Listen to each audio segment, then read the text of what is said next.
I stopped second guessing what my audience wanted when I mapped their buyer journey.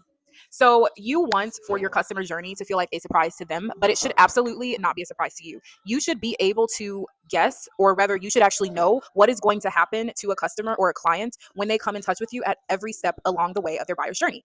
I always like to say you want to think of it as a number line. So there are only a couple of ways in which your customers are probably going to get in touch with you. Those two being either coming across you on some sort of social media platform or in person, right? So that's number one on the number line. Number two is maybe them subscribing to an email list. Number two would be them clicking on your website. Maybe number three is them subscribing to an email list, so on and so forth. But the question is, what happens when they do these things? And that is what you want to stay on top of. So next, we're going to get into how I do this. So I identify every single stage of the buyer's journey. Now, if you are new to this, if you are selling a new product or service, or maybe you've been selling your product or service for a while, or you're a content creator and you want to start branding yourself a little bit better and making yourself a little bit more intentional. Maybe you've already gotten a little bit of traction. You might be thinking, well, I'm confused, or how do I start mapping the buyer's journey? So there are a couple of things that you can do in order to make this process easier and more clear. It depends on what type of learner you are. You could either learn from other people, aka your competition, or people that are in the same competitive space as you, or you can go ahead and take a look into your own business. But sometimes if it's a little bit too close for comfort, we can get bored, honestly, looking at our same stuff over and over again. So here's a really great way that you can do it.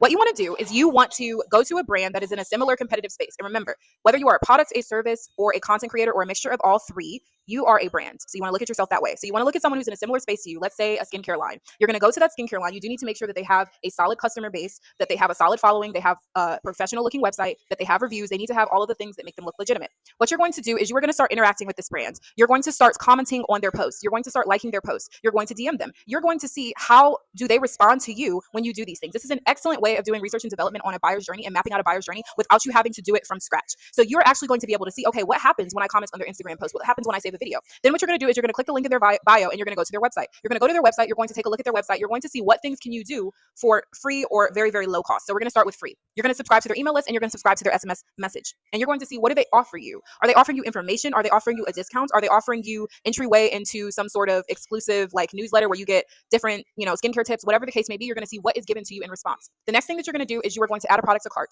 You're going to wait 24 hours and you are going to see, what do they send you in response when you abandon that cart? What does that abandoned cart email look like? Is the first abandoned cart email a discount, or is it simply reminding you that you need to purchase? So you're going to take a look and you're going to see, okay, what types of things are they doing to reconnect with me when I reach out to them or get in touch with them, or show that I'm interested in something and then kind of back off.